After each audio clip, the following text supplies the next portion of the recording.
바람이 불어오르고 있습니다. 이게 바로 리오프닝 바람이고요. 사실 참 아이러니한 게 예전에 뭐 3,000명, 5,000명 인력 확진자가 늘어났을 때만 해도 이런 분위기가 아니었는데 오늘 역대 최다 40만 명의 인력 확진자가 나왔음에도 불구하고 시장은 리오프닝 바람이 불고 있다. 이게 어찌된 영문인지 우리가 이 리오프닝주를 투자해도 되는지 오늘은 섹터별로 좀 더 자세하게 비교를 해보도록 하죠. 이번 시간 뉴스타 유창희 대표님과 함께하겠습니다. 어서 오세요. 안녕하십니까.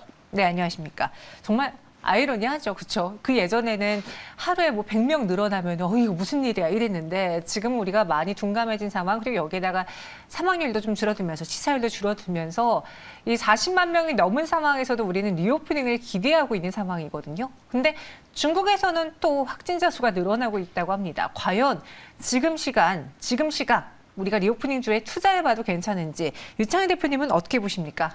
네, 뭐 충분히 리오프닝은 그 전부터 투자를 했어야 된다. 그 전부터. 네, 지금 투자하시는 분은 상당히 늦게 투자하는 것이 아닌가 생각을 좀 하고 있는데요. 네. 뭐 약간 이제 뭐라 그럴까요? 최근에 이제 리오프닝이라고도 볼 수가 있고 또 소비주라고도 볼 수가 있는데 뭐 약간 이제 중국이 최근에 코로나 확진에 대해서 방역을 강화했다라는 거 그리고 우크라이나 이슈가 한 3주째 이어지는 부분들 그런 것들이 있으면서 뭐 소비 심리가 좀 위축되긴 했습니다만은 지금 뭐 그렇다고 해서 우리나라가 방역 강화로 갈 가능성이 전혀 없다는 거죠. 100만 명을 간다고 해도 지금 방역을 그대로 유지할 겁니다. 왜 그러냐면 어찌됐든 다른 나라랑 우리나라 다른 점은 우리나라는 3차 백신 기준으로 부스터샷 기준으로 60%가 넘게 백신 접종 완료가 되어 있고 또 오미크론이 약간 이제 중장년층 또 백신을 안 맞은 사람들은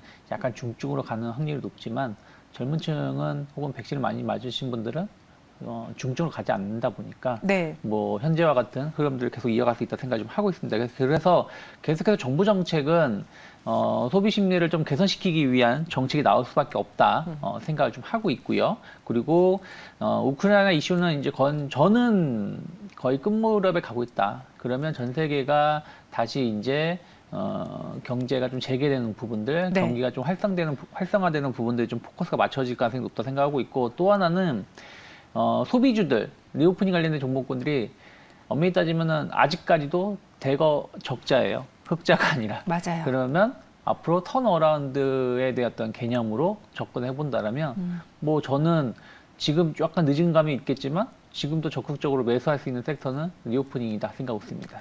방금 말씀하신 그 부분 있잖아요.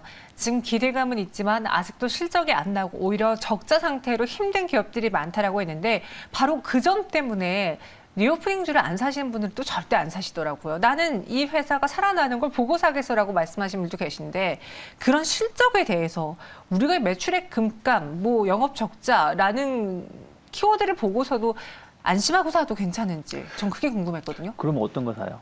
삼성전자가 그러면 지금 한 20만 원 가했어야 되는 거고. 실적 잘 나오니까요. 실적 잘 그러니까 실적이 다가 아니다. 현대차가 지금 주가가 저 모양 저 꼴에 있으면 안 되겠죠. 네. LG 에너지솔루션도 주가가 저렇게 있으면 안 되겠죠. 실적이 좋은 것을 확인하고 사시면 꼭지 물리시는 거고 실적이 안 좋은 물론 대신 이거죠. 실적이 계속 안 좋아진다라면 당연히 매수하시면 안 되겠죠. 네. 하지만 앞으로 실적이 좋아질 거라고 생각이 든다면 전 적극 매수하셔야 된다. 최근에 조선주들이 올라간 이슈가 물론 유가 상승으로 인해서 뭐 반사 이익을 누릴 수 있다는 기대감도 있지만 올 연말부터는 턴어라운드가 될 수 있다는 기대감들이 좀 반영되면서 올라온 것도 있거든요. 그래서 주식시장에서 가장 큰 호재는 낙폭과대 첫 번째. 그러면은 리오프닝 관련된 종목군들은 그동안 오랫동안 많이 하락했다는 것이죠. 그리고 두 번째 턴어라운드에 대한 개념이에요.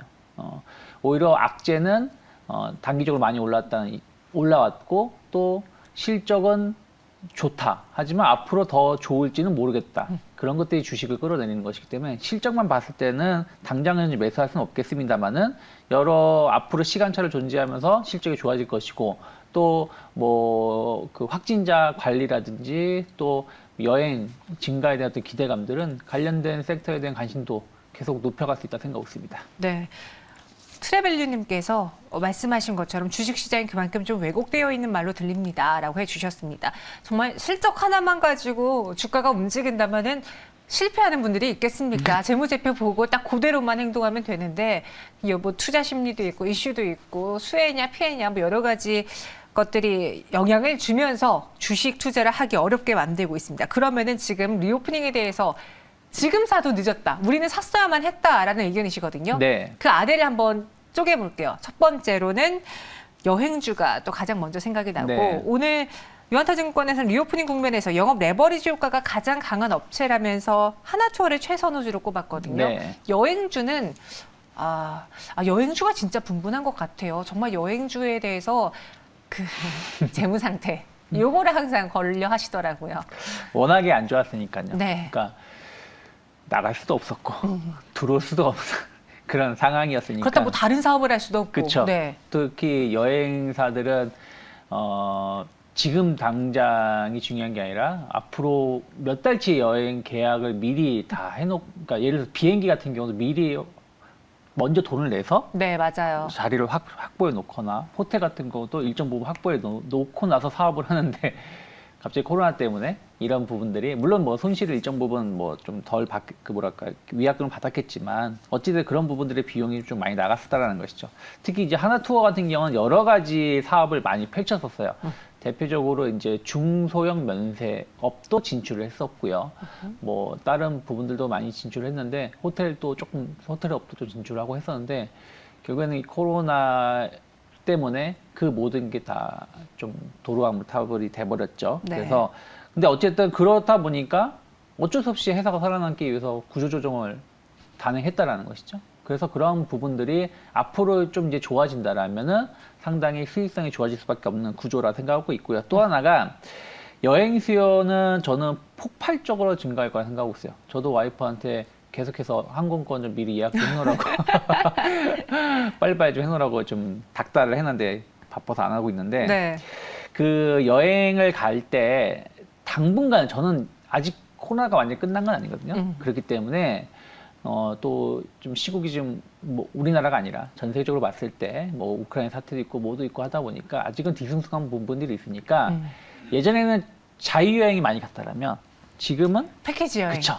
당분간은 좀 이렇게 혼자 다니는 것보다 같이 다니는 게 맞아요. 조금 안정감이 느껴지지 않습니까? 그리고 조금 이제 우리가 여행을 워낙에 안 가다 보니까 뭐가 바뀌고 뭐가 변화가 되는지 잘 모른단 말이에요. 트렌드를 모르기 때문에 그런 부분들이 또 패키지 여행 수요를 또 증가시킬 수 있다는 것이죠. 그래서 그런 부분들을 본다면 하나투어 같은 경우는 업계 1위 아니겠습니까? 네. 그런 측면에서 봤을 때 충분히 바로 수익성 개선은 이루어질 수 있지 않을까 생각하고 있습니다. 네, 말씀하신 것처럼 요즘 뭐 여행을 다시 간다면은 이전에 우리가 살 수 있었던 그 가격으로는 못 갈 것이다.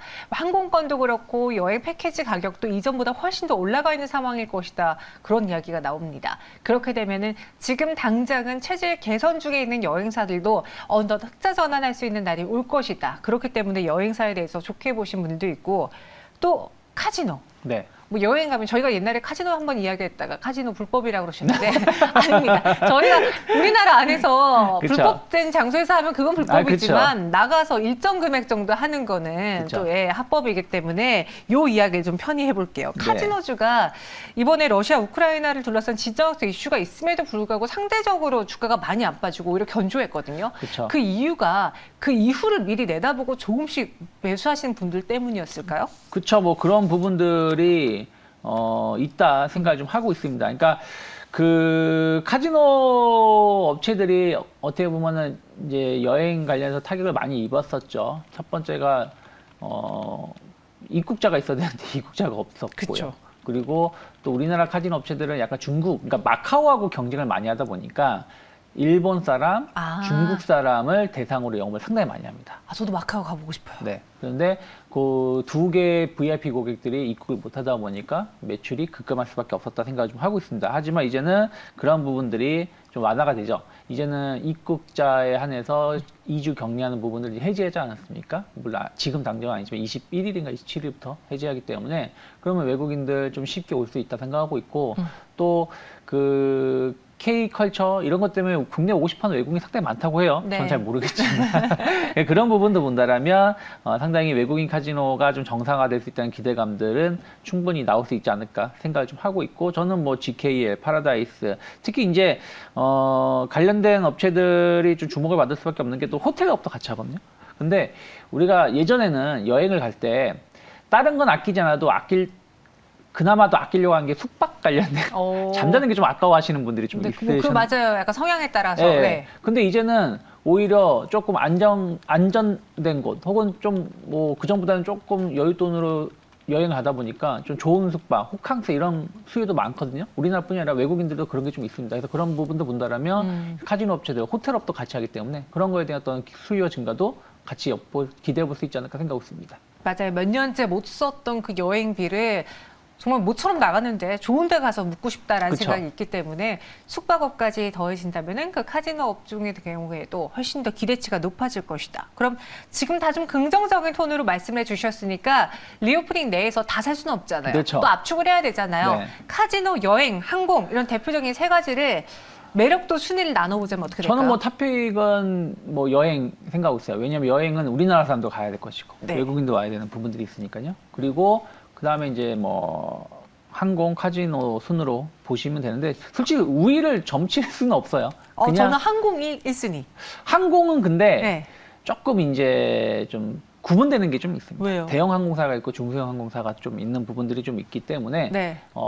좀 유가가 좀 최근에 좀 하락하긴 아. 했습니다만은 약간 대외 변수에 조금 흔들리는 게 있을 수 있다라고 본다라면 지금의 우선순위는 한 3번째 정도로 보면 좋지 않을까 생각하고 있습니다. 지금은 유가가 걸리기 때문에 여행, 항공, 카지노 순으로 일단 현재 구간에서의 매력도를 제시해 주셨습니다.